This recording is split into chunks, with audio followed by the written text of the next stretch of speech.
Love the Lord your God with all of your heart, with all your soul, with all your strength. These commandments that I give you today are to be on your hearts. Impress them on your children. Talk about them when you sit at home and when you walk along the road and when you lie down and when you get up. Tie them as symbols on your hands and bind them on your foreheads. Write them on the door frames of your houses and on your gates. Is he addressing, hey, individual families?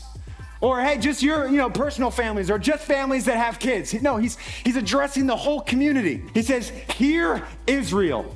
And, this passage became a prayer, right, called the Shema, that the Jews would pray twice a day, morning and night. What I love about that is that God was giving them something that they would recite day after day because it was something that he wanted them to be formed into.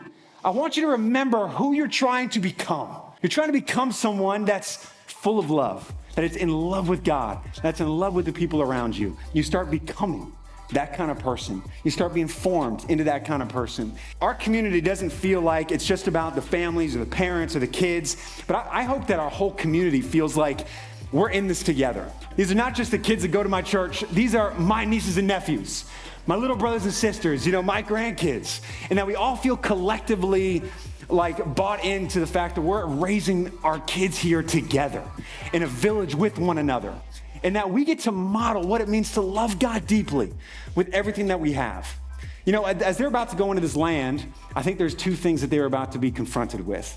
They're about to be confronted, we see in the book of Numbers where you have some spies that go out and they see the land and they're like, man, these dudes that are in this land are intense. I don't think we're gonna be able to take them.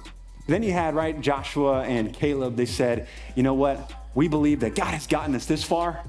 We're going into a new challenge, a new situation. He's going to take care of us again. And I think as we're going into this new phase, there are so many voices. There are so many threats often, that we can feel even about our kids.